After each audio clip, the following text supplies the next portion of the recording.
these nuts right here, there's a reason why these nuts have these slots cut in them, and not a single one of these cotter pins that go through the nut that's supposed to go through there, not a single one does on this one or on the other idler arm.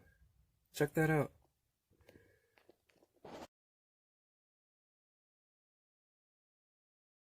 I just want it to be right, and that's not right.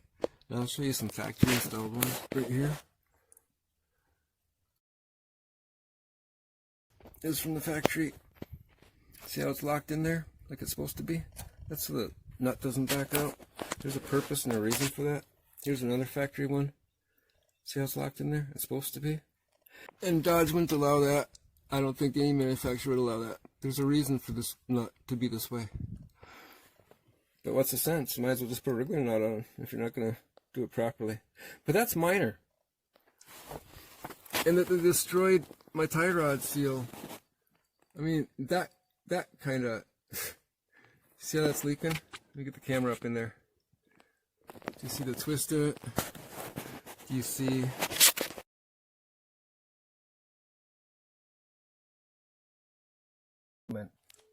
But that is not right. And then destroying the seal on it's not right. It's starting to leak. Of course, it's going to. But yeah, look at that rip. Good job, guys. Good job on the front end alignment. Really good job. But carrying onward, there's more. My control arm, the lower control arm. Check this out.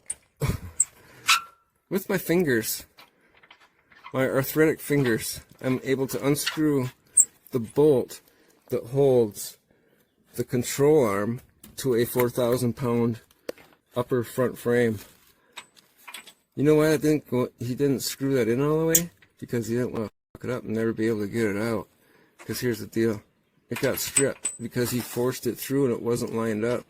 And this bolt that's in here is a heavy-duty steel bolt.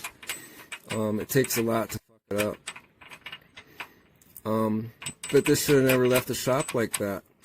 Neither, and there was no mention to me, hey, we had a problem, we had an issue, we're going to order it, and we'll schedule a time for you to come back so we can get it set up right. No mention to me about it whatsoever that this happened. Now we look on the back side. I'm getting really, really dirty doing this. This is the factory installed lower control arm. Factory installed uses a washer. Just about everything has a washer on this heavy duty shit. But the mechanic that put this in, no washer on this lower control arm.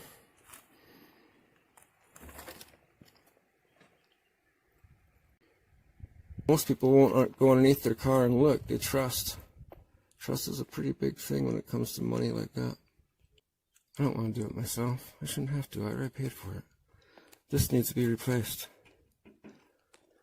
These two bolts on these idler arms where they connect to the rod need to be shorter and done right. Both of them. Both sides. That's not right. And to destroy my tie rod and seal kind of bums me out.